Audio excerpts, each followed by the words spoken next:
উপস্থিত হওয়ার জন্য সকল সাংবাদিক ভাইদের ধন্যবাদ।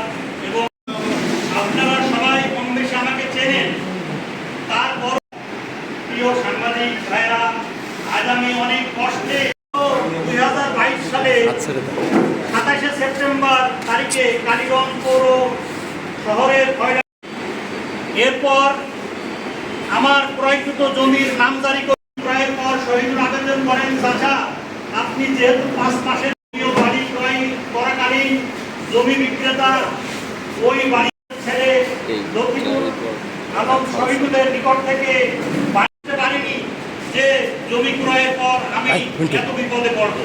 পরবর্তীতে আমি অনেকগুলো প্রতারণার মামলার আসামি আমি জমি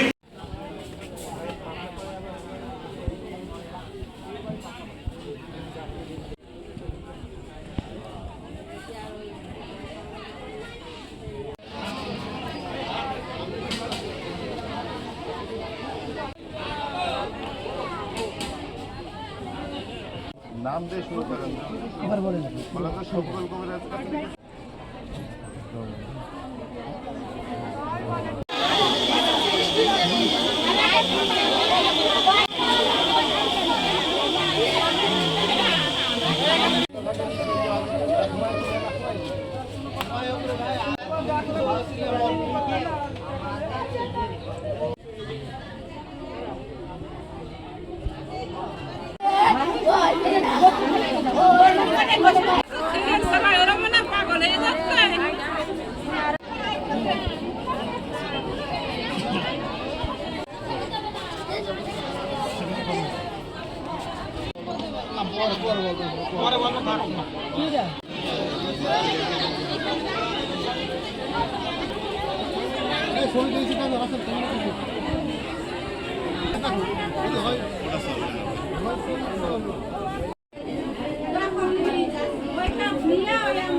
প্রদানকারী আব্দুল ওয়াহাবের কাছ থেকে সেটা জানতে পারেন।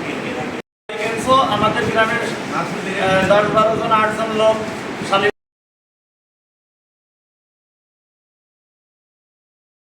সন্তানেরা, অতএব ব্যাংকের টাকা পরিশোধ করার দায়িত্ব সবারই।